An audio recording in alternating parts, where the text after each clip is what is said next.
example, a cluster involving a collegiate sports team and their friends in Montana included 20 cases and 80 contacts in one county alone.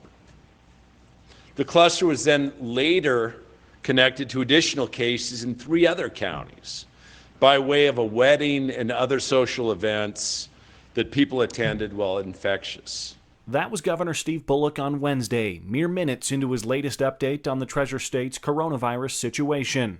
Of course, MontanaSports.com has already reported on positive cases involving athletes, but the governor's comment did leave room for some questions. Did the cluster involving the college athletes stem from an actual sporting event, like a practice or contest? Were the positive cases asymptomatic, and did they lead to any hospitalizations?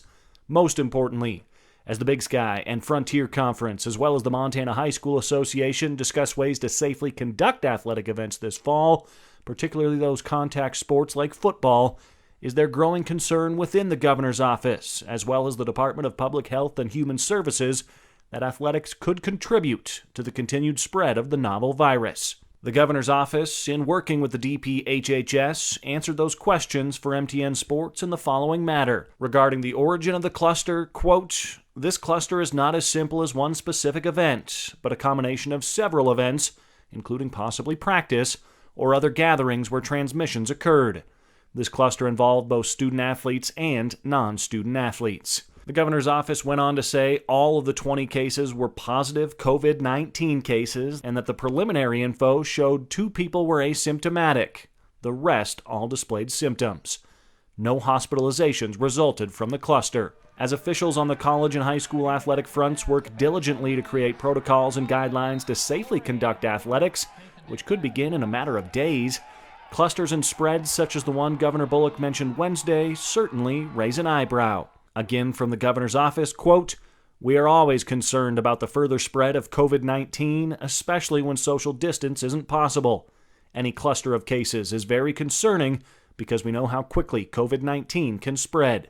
It went on to say, quote, "We do know that Montana colleges and high schools are doing everything possible to implement safety precautions for student athletes in the coming school year.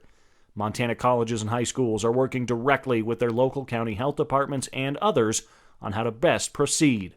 The state of Montana is here to help as well." For those wondering about the timeline on Montana's athletic front, the Big Sky Conference seems committed to its hard deadline of August 1st to make a final decision. The Frontier, meanwhile, has a regularly scheduled meeting on Monday with its presidents, but Commissioner Kent Paulson noted the NAIA will conduct a Tuesday call with its Council of Presidents.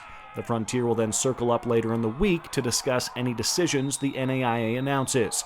And the Montana High School Association will release its return to fall activities guidelines on Monday. That's expected to go in depth to the protocols required in conducting each individual sport. Richie Melby, MTN Sports.